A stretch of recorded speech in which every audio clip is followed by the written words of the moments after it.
بسم اللہ الرحمن الرحیم۔ حضور پاک صلی اللہ علیہ وسلم مدینہ منورہ میں ہے، قبر مبارک میں ہے، جنت کے ٹکڑے میں ہے، اور جنت سے بڑھ کر جنت میں ہے، اور جیسے اس وقت زندہ تھے آج اس سے بڑھ کے زندہ ہے۔ ہمارا عقیدہ ہے حضور قبر میں بھی ہے اور زندہ بھی ہے۔ اگر روزے پہ درود پڑھے خدا سنا دیتے ہیں، اگر یہاں پوٹھا سے پڑھے خدا پہنچا دیتے ہیں۔ روزے پر پڑھے تو خدا بولو نا، اور یہاں سے پڑھے تو پھر کوئی یہاں سے بھی سنا دیتے ہیں نا۔ حضور کی بے ادبی نہ کر، حضور کا ادب کر۔ رسول اللہ صلی اللہ علیہ وسلم کے پاس مدینہ میں کیوں جاتے ہیں؟ سلام پیش کرنے کے لیے۔ یہاں سے بھی سن لیتے ہیں تو پھر مدینہ منورہ تو کیوں گیا ہے؟ اس لیے گیا کہ میرا دل کرتا ہے میں روزے پہ جا کے پڑھو۔ آپ جانے والے کو کہتے ہیں بھئی جب حضور کے روزے پر جاؤ نا تو میرا سلام پیش کر دینا۔ کہتے ہیں نا بھئی میرا بھی سلام حضور کے روزے پر دینا۔ وہ کہہ جی مجھے کیوں کہتے ہو، تو خود ہی پڑھ لے۔ آپ نے کہنا نہیں جب میں جاؤں گا تو میں بھی پڑھوں گا۔ جب آپ کہتے ہیں حضور کو پیش کر دینا، اس کا معنی آپ کا ذہن یہ ہے جب یہاں سے پڑھے خدا پہنچا دیتے ہیں، اور جب روزے پر پڑھے خدا سنا دیتے ہیں۔ اور یہ نظریہ کیوں ہے میں ایک مثال سے سمجھاتا ہوں۔ حدیث مبارک میں تو موجود ہے من صلی علی عند قبری سمیتہ ومن صلی علی نائیا فقد ابلغتہ۔ جو میری قبر پہ صلاۃ پڑھتا ہے میں خود سن لیتا ہوں، جو دور سے پڑھتا ہے خدا مجھے پہنچا دیتے ہیں۔ لیکن یہ نظریہ اہل سنت والجماعت کا کیوں ہے؟ میں مثال سے بات سمجھانے لگوں۔ ہمارا نظریہ یہ ہے کہ یہ درود پاک پیغمبر کی خدمت میں ہدیہ، پیغمبر کی خدمت میں تحفہ ہے۔ آپ کا بیٹا جدہ میں رہتا ہے، آپ یہاں پوٹھا کشمیر کوٹلی میں رہتے ہیں، آپ کے بیٹے کا دل کرتا ہے میں ابو جان کو کمبل دو، دل کرتا ہے امی جان کو چادر دو، تو وہ خود تو آ نہیں سکتا، وہ جدہ میں ہے، آپ پوٹھا میں ہے، تو وہاں جدے میں رہنے والا کسی آنے والے سے کہتا ہے یہ کمبل لے جاؤ ابو جان کو دے دینا، کہنا تمہارے بیٹے نے دیا ہے۔ یہ چادر لے جاؤ امی جان کو دے دینا، اور کہنا تمہارے بیٹے نے دیا ہے۔ جب جدے سے دینا چاہے آنے والے کے ہاتھ کمبل ابو جان کے لیے، چادر امی جان کے لیے بھیج دیتا ہے، لیکن جب جدے سے خود پوٹھا آتا ہے پھر بھیجتا نہیں ہے، پھر یوں امی جان کی خدمت میں پیش کرتا ہے ابو جان یہ کمبل آپ کے لیے ہے، امی جان یہ چادر آپ کے لیے ہے۔ پتہ یہ چلا کہ جب چھوٹا بڑے کو ہدیہ دور سے بھیجے تو کسی کے ہاتھ بھیج دیتا ہے، اور جب خود جاتا ہے تو خدمت میں پیش کرتا ہے۔ ہم جب پوٹھا میں ہو اللہم صلی علی محمد کہہ کے نبی کی خدمت میں بذریعہ ملائکہ درود بھیج دیتے ہیں، اور جب نبی کے روزے پر جائیں الصلاۃ والسلام علیکہ یا رسول اللہ کہہ کے نبی کی خدمت میں پیش کر دیتے ہیں۔ جب یہاں سے درود پڑھیں گے تو پھر بولو اللہم صلی علی، کیوں؟ آپ کہتے ہیں اللہ آپ پہنچا دیں۔ اللہ نے فرشتے مقرر کیے ہیں میرے امتی کا درود لو میرے نبی کی خدمت میں پہنچا دو، اور جب روزے پر جائیں تو پھر الصلاۃ والسلام علیکہ۔ ہمارے ایک بہت بڑے عالم تھے مولانا محمد امین اکاڑوی، بہت بڑے عالم تھے، عالم بھی تھے اسکول ٹیچر بھی تھے، اسکول پڑھاتے تنخواہ وہاں سے لیتے، دین مفت بیان کرتے تھے۔ تو یہ عیب ہے یا خوبی ہے؟ ایک بندہ کہتے ہیں کیسے مولوی اسکول ٹیچر تھے؟ میں کہ پھر ملک تقریر نہ کرن بھئی اپنا کما کے تقریر کریں تو یہ فائدہ ہے یا نہیں؟ لیکن چونکہ ہمیں عادت پڑی ہے نا، وہ بھی کوئی مولوی ہے جو اپنی جیب سے خرچہ کر کے تقریریں کرے، ہم تو اسے مولوی نہیں سمجھتے، اپنی جیب سے لنگر کھلائے ہم اسے پیر صاحب نہیں سمجھتے۔ میں آپ کو دعوت دیتا ہوں ہماری خانقاہ میں آپ آئیں، ہر انگریزی ماہ کی پہلی جمعرات ہماری خانقاہ میں ذکر بھی ہوتا ہے، بیعت بھی ہوتا ہے، لنگر بھی ہوتا ہے۔ کبھی آپ سے تقاضا نہیں کریں گے 1 روپیہ لنگر میں شامل کریں، اپنی جیب سے لنگر آپ کی خدمت میں پیش کریں۔ یہ پیر تو انہوں بھی چنگا نہیں لگنا نا، ایسے ہے نہیں، یہ چنگا بھی نہیں لگنا۔ کیوں؟ یہ کہ ہم سے مانگا بھی نہیں ہے، مانگ لے پھر جی ہم سے مانگتے ہیں۔ میں نے کہا بتاؤ پھر کہاں جائیں؟ بات سمجھ آ رہی ہے؟ اللہ میں بات سمجھنے کی توفیق عطا فرمائے۔ بات میں یہ کہہ رہا تھا مولانا محمد امین اکاڑوی رحمۃ اللہ علیہ اسکول ٹیچر تھے، پڑھاتے تنخواہ وہاں سے لیتے، دین مفت بیان کرتے تھے۔ ایک اسکول میں ماسٹر آ گیا، جیسے بعضوں کی عادت ہوتی ہے نا بلا وجہ چھیڑ چھاڑ کرنی۔ ہیڈ ماسٹر صاحب کو کہنے لگا کہ ہیڈ ماسٹر صاحب یہ جو ہمارے ہاں مولوی آیا نا یہ دیوبندی ہے، یہ وہابی ہے۔ ہیڈ ماسٹر نے بلا لیا، اس نے بلا کے پوچھا مولانا صاحب آپ وہابی ہو دیوبندی ہو؟ انہوں نے کہا میں دیوبندی، یہ بات تو ٹھیک ہے، یہ جو وہابی کہتا ہے یہ غلط ہے۔ انہوں نے کہا جی کیوں؟ انہوں نے کہا دیوبندی تو سنی ہوتا ہے، اہل سنت والجماعت ہوتا ہے، تو یہ کہتا ہے تم وہابی ہو۔ مولانا فرمایا کہ اس سے پوچھ لو کیوں کہتا ہے، مجھے تو نہیں پتا کیوں کہتا ہے۔ انہوں نے کہا بھائی تو بتا کیوں کہتا ہے۔ انہوں نے کہا سر جی یہ رسول اللہ صلی اللہ علیہ وسلم پر درود نہیں پڑھتے اس لیے میں ان کو وہابی کہتا ہوں۔ مولانا امین فرمانے لگے اللہم صلی علی محمد وعلی آل محمد۔ ابھی مجھ سے پہلے قادمی صاحب نعت پڑھ رہے تھے اور ہر شعر پہ درود، ہر شعر پہ درود، یہ پڑھ رہے تھے تم ساتھ نہیں دے رہے تھے، تو وہابی تمہیں کہنا چاہیے انہیں کہنا چاہیے؟ جو پڑھ رہا ہے وہ وہابی ہے، جو ساتھ نہیں دے رہا وہ سنی ہے۔ یہ عجیب تقسیم ہے سنی اور وہابی ہونے کی۔ تو مولانا قادری فرمانے لگے کہ میں تو پڑھتا ہوں اللہم صلی علی محمد وعلی آل محمد کما صلیت علی ابراہیم وعلی آل ابراہیم انکا حمید مجید، اللہم بارک علی محمد وعلی آل محمد کما بارکت علی ابراہیم وعلی آل ابراہیم انکا حمید مجید۔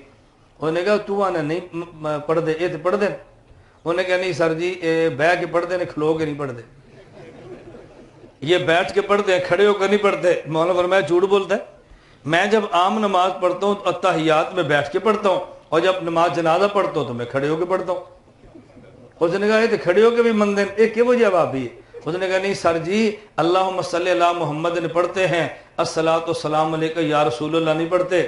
مولانا فرمایا بالکل جھوٹ بولتا ہے، میں جب اکاڑے میں پڑھوں اللہم صلی علی محمد کہتا ہوں، جب نبی کے روزے پر جاتا ہوں الصلاۃ والسلام علیکہ یا رسول اللہ کہتا ہوں۔ اس نے کہا تو سارے منتے ہیں۔ پھر مولانا فرمان لے کہ ہمارے اوپر الزام ہے ہم سارے درود پڑھتے ہیں، جہاں بیٹھ جانے کی بات ہے بیٹھ کر پڑھتے ہیں، جہاں کھڑے ہونے کی بات ہے کھڑے ہو کر پڑھتے ہیں، جہاں اللہم صلی علی محمد کی بات ہے یہ پڑھتے ہیں، اور جب نبی کے روزے پر جائے الصلاۃ والسلام علیکہ یا رسول اللہ بھی پڑھتے ہیں۔ تو سارے پڑھتے ہیں اور کھڑے ہو کے پیش کرتے ہیں، اور حضور کے روزے کی طرف منہ کر کے پیش کرتے ہیں۔ ہم جب وہاں پہ جائیں، مولانا رشید احمد گنگوئی رحمۃ اللہ لکھا ہے کہ حضور کے روزے پر جائیں، قبلے کی طرف کمر کریں، نبی کے روزے کی طرف منہ کریں، وہاں درود پڑھیں، پھر حضور سے گزارش بھی کریں اللہ کے نبی یہ امتی آپ کے دربار پہ آیا ہے، گناہ گار ہے، خدا سے دعا مانگو اللہ میرے گناہوں کو معاف کر دے۔ نبی دعا مانگیں گے خدا تمہارے گناہوں کو معاف کر دے گا۔ اور سنیت کسے کہتے ہیں ہماری سمجھ سے؟ اب میں گالیاں نکالوں پھر سنی بنوں گا، فلاں مولوی ٹھیک نہیں، فلاں غلط ہے، فلاں نے یہ لکھا ہے، فلاں گستاخ ہے، یہ پھر آپ مجھے مانیں گے، تو اس پہ آپ نعرہ رسالت لگائیں۔ عجیب بات یہ ہے گالیاں مولوی کو اور جواب میں نعرہ رسالت، ایسے ہوتا ہے یہ نہیں۔ ایک حوالہ دیتے ہیں پھر کسی عالم کی پگڑی اچھالتے ہیں، قوم کہتے ہیں نعرہ رسالت، کہتے ہیں سنیہ دا جلسہ ہے۔ میں نے کہا پگڑی اچھالنے پر نعرہ رسالت نہیں ہوتا، پیغمبر کی سیرت بیان کرنے پر نعرہ رسالت ہوتا ہے۔ اللہ ہمیں یہ بات سمجھنے کی توفیق عطا فرمائے، اللہ ہمیں اچھی طرح بات سمجھنے کی توفیق عطا فرمائے۔ ہم لگاتے ہیں، لگاؤ نعرہ تکبیر، ہم دسو میں وہابی ہوں یا تسی وہابی ہو؟ بولو نعرہ تکبیر، نعرہ رسالت، ہم تو نعرہ لگا رہے ہیں۔ اچھا آپ اس بات کہتے ہیں یا رسول اللہ، بعض کہتے ہیں محمد رسول اللہ۔ اچھا مجھے بتاؤ جب میں کہتا ہوں نعرہ تکبیر آپ کیا کہتے ہیں؟ اللہ اکبر یا اللہ؟ کیوں؟ تو جب میں کہتا ہوں نعرہ رسالت پھر آپ کہتے ہیں یا رسول اللہ۔ میری بات سمجھ آ رہی ہے؟ نعرہ تکبیر تو جواب میں کیا ہے؟ یا اللہ کہو نا، نہیں کہتے۔ جب کہتے ہیں نعرہ رسالت کہتے ہیں یا رسول اللہ۔ میں نے کہا اپنے بدلا کیوں ہے؟ بات سمجھ آ رہی ہے؟ میں تو وکیل بن کے آپ کا کیس لڑ رہا ہوں نا، بات سمجھو۔ جب ہم کہتے ہیں نعرہ تکبیر تو میں نے آپ سے پوچھا بتاؤ سب سے بڑا کون ہے؟ کیا جواب دیا آپ نے؟ نعرہ رسالت میں نے آپ سے پوچھا بتاؤ تمہارا رسول کون ہے؟ بتاؤ بھائی، اب چپ ہے بھائی، تمہارا رسول کون ہے؟ تمہارے رسول کا نام یا ہے یا محمد ہے صلی اللہ علیہ وسلم؟ تو نعرہ سمجھو تو پھر جواب بھی دو نا۔ نعرہ ہے نعرہ تکبیر، سب سے بڑا کون ہے؟ جواب اللہ اکبر ہے۔ نعرہ رسالت تمہارے پیغمبر کون ہے؟ جواب محمد الرسول اللہ ہے۔ ہم ڈنکے کی چوٹ پہ کہتے ہیں محمد رسول اللہ، ہمارے پیغمبر کا نام محمد ہے جو اللہ کے رسول ہے۔ لا الہ الا اللہ یا رسول اللہ کلمہ ٹھیک ہے؟ بولو نا لا الہ الا اللہ کیا پڑھو گے؟ محمد رسول اللہ کیوں؟ اگر آپ نے لا الہ الا اللہ یا رسول اللہ کہا تو پتہ نہیں چلنا کلمہ کس کا پڑا ہے، جب لا الہ الا اللہ محمد رسول اللہ کہا تو پتہ چلنا ہے کلمہ کس کا پڑا ہے، نعرہ رسالت یا رسول اللہ کہا تو پتہ نہیں چلنا یہ امتی کس کے ہے، جب نعرہ رسالت کے جواب میں محمد رسول اللہ کہنا ہے تو پتہ چلنا ہے یہ امتی موسیٰ اور عیسیٰ آدم ابراہیم علیہ السلام کے نہیں ہے بلکہ آخری پیغمبر محمد رسول اللہ کے۔ بات سمجھنی چاہیے، اللہ میں بات سمجھنے کی توفیق دے۔ میں بتا رہا تھا عقیدہ بھی وہ جو نبی کے صحابہ نے دیا اور عمل بھی وہ جو نبی کے صحابہ نے۔